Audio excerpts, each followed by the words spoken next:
For today's video, we're going military. Let's look at how a tank works. We're going to focus specifically on the American M1A2 Abrams tank. We'll look at the caterpillar tracks, the turret, where the crew sits, and the engine in the back that powers it all.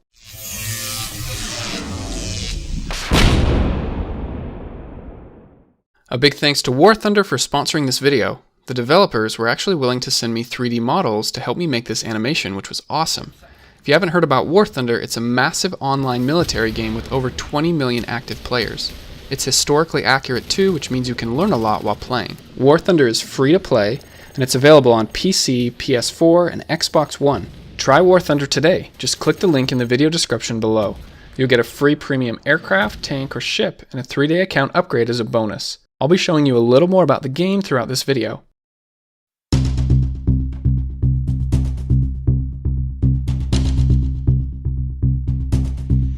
The M1 Abrams tank was introduced in the year 1980. The tank was named in honor of United States Army General Creighton W. Abrams Jr., who was a commander in the Vietnam War. The idea with the M1 Abrams tank was to keep it low to the ground so that it was harder to hit.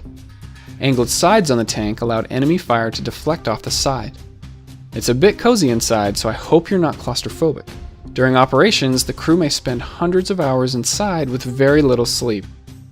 There are many versions of the tank. We have the M1, then came the M1A1, and then the M1A2. There's also minor variants of the tanks with many different enhancement packages. But to keep things simple, let's not worry about these, just these 3 major versions. They look very similar on the outside, but there's been plenty of improvements to items such as the armor, electronics, and the weapons systems. Each new version is generally heavier and slower, but the increased tech makes up for it. For the rest of the video, I'm going to focus specifically on the M1A2 Abrams tank, though some of what I'll say will be true of the previous versions as well. Let's look at some specs. The height is 8 feet, the length is 32 feet, and the width is 12 feet. For comparison, here's the size of a person. This tank weighs a whopping 68 US tons. That's equal to the weight of about 35 cars. Even with all of that weight, the tank is capable of speeds of up to 42 miles per hour. It has a fuel capacity of just under 500 gallons. Again, just for comparison, most cars can only hold about 16 gallons. But tanks need all of that fuel because they only get about 0.6 miles per gallon compared to the average car, 25 miles per gallon. So it's a gas guzzler, but it's heavy and powerful. Let's look at some of the features of the tank. We have the caterpillar tracks, the wheels, there are 7 on the ground on each side, the main body, which is called the hull, and the turret, which is the part that spins on top and holds the weapons and other equipment. The engine is housed in the very back.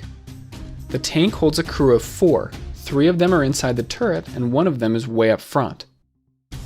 Now that we're familiar with the outside of the tank, let's look at more specifics, and we'll start with the caterpillar tracks. These are sometimes called tank treads. They are made of steel with replaceable rubber pads.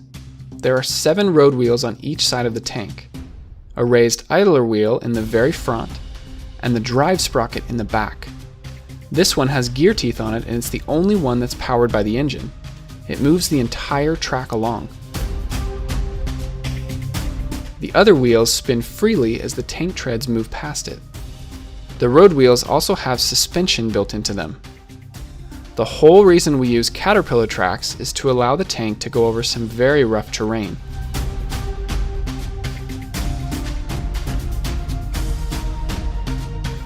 Most barriers don't pose any problem for the tank to pass.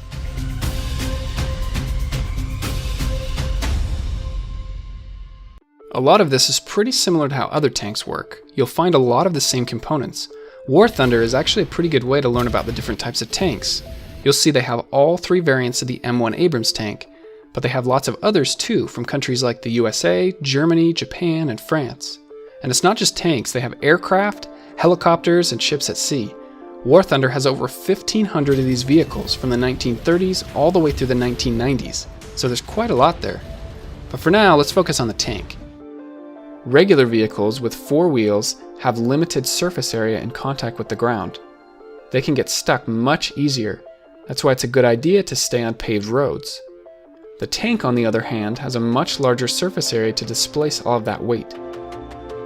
Obstacles in the way are usually not a problem. The tank can even climb some very steep hills. Most of the time, it's still a smooth ride for those inside the tank. The tank is steered by altering the speed of the tracks. For example, to turn left, the right tracks need to move faster than the left tracks. Unfortunately, the caterpillar tracks are the most likely part of the tank to break. The good news is that the tank usually carries tools and spare parts so that broken links can be replaced and the tank can keep moving again. Next up is the engine, which is in the very back of the tank. For repairs, the entire engine can be lifted up out of the tank. This is an AGT 1500 engine, which can run off of several different fuels, but most of the time it runs off of jet fuel. In your car, you'll find what's called a piston engine, with these pistons moving up and down to rotate the shaft. But in the tank, you'll find a turbine engine. This one works a little bit more like a jet engine that you would find on an airplane. However, this engine is actually fairly quiet, which is really important so you don't give away the tank's position to nearby enemies. The engine gets very hot, so these two side cooling units will help remove the heat. The exhaust comes out the back, so make sure and stay clear when the engine is on. There's actually a phone on the back of the tank. This way, soldiers on the outside can communicate with the crew on the inside. The sides have armored plates called side skirts to protect the wheels and the caterpillar tracks. These can be opened up in sections for better access to the road wheels. On the front, there's headlights here and 4 tow hooks down here. Remember, there are many different variants of the M1A2 Abrams tank, so another tank might have slightly different features on the outside. This top part is called the turret. It can rotate all the way around in about 9 seconds. This is the main gun, which is a 120mm smoothbore cannon. This means that the shells or ammunition are 120mm, and so is the bore, or the hole, that it goes through. The shells leave the barrel at about 3,500 miles per hour.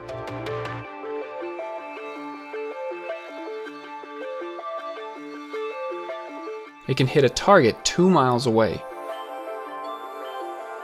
The automatic stabilizers allow the gun to stay locked on targets even while going over rough terrain. This way, the driver doesn't have to stop every time the tank needs to fire. The tank can even spin in place while the main gun remains locked on target.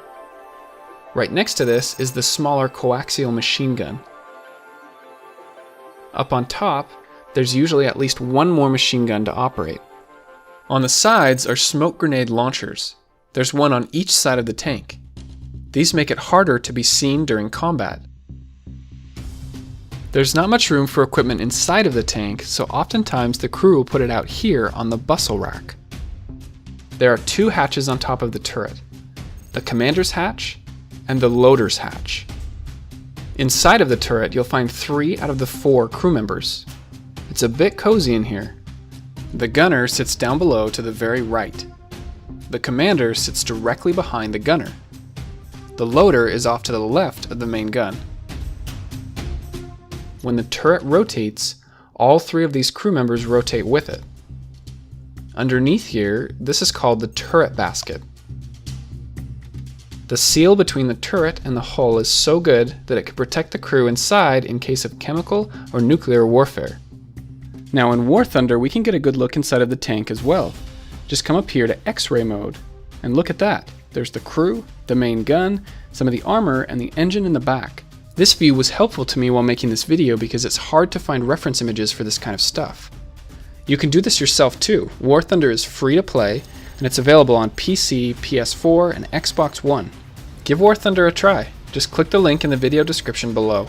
You'll also get a premium aircraft, tank, or ship, and a 3-day account upgrade as a bonus. The game's a lot of fun, and you'll get to help out my YouTube channel at the same time. Alright, there's a few more things I want to show you about this tank. The commander can see 360 degrees around the tank through the viewing ports. The shells for the main gun are stored in a large compartment on the back of the turret. The loader can then open up an access door, grab a shell, and load the main gun. This must be done quickly during combat situations. If any of the ammunition is ignited, the panels on top are rigged to blow off so that the explosion goes up instead of into the turret where the crew is located. The driver sits up at the very front. There's a hatch up here that can be opened to go inside. There's not much room up here either, so the driver has to lay back in the seat. The controls are up here, and 2 brake pedals down here. There's no gas pedal in the tank, just use the 2 black handlebars for acceleration and steering. The driver also has periscopes that allow him to see a 120-degree field of view.